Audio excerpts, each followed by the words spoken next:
घने जंगलों और पहाड़ियों से घिरा एक छोटा सा गांव था शिवपुर। गांव के किनारे एक सदियों पुरानी हवेली खड़ी थी, जिसे लोग मनहूस हवेली कहते थे।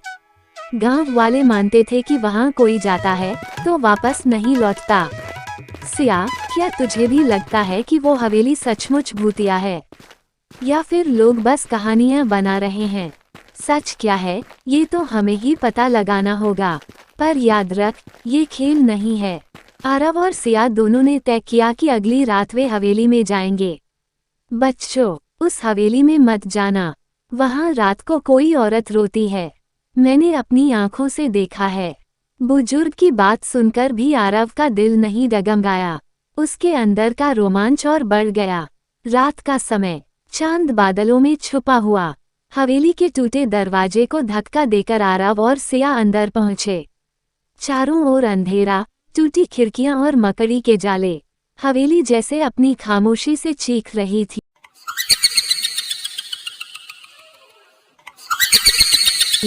अचानक हवेली के अंदर से औरत के रोने की आवाज गूंजती है। आरव, तूने सुना? हाँ, ये आवाज ऊपर वाली मंजिल से आ रही है। चलो देखते हैं। जैसे ही वे ऊपर पहुंचे, दीवार पर एक लंबी छाया लहराई। वो औरत जैसी लग रही थी, लेकिन चेहरा धुंधला था। क्यों आए हो यहाँ? लौट जाओ, वरना। तुम कौन हो? सच बताओ। अचानक हवेली की एक पुरानी अलमारी अपने आप खुल गई। अंदर एक पुरानी डायरी पड़ी थी। ये किसी मालिनी नाम की औरत की डायरी है। इसमें लिखा है कि उसे धोखा देकर हवेली में कैद कर मार दिया गया था। उसकी आत्मा न्याय चाहती है। अब सब स्पष्ट था। वो औरत, जिसकी छाया हवेली में दिखती थी, दरअसल मालिनी की बेचैन आत्मा थी। वह चाहती थी कि उसका सच सबके सामने आए।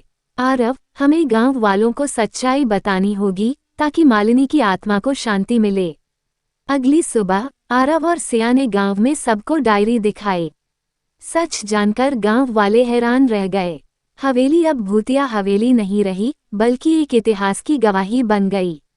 मालिनी की आत्मा धीरे धीरे हवेली से विलुप्त हो गई, और सन्नाटे की जगह हवेली में सुकून छा गया। सच्चाई कितनी भी गहरी परछाइयों में क्यों न छिपी हो, एक दिन सामने जरूर आती है। डर से भागने से नहीं, बल्कि उसका सामना करने से ही समाधान मिलता है।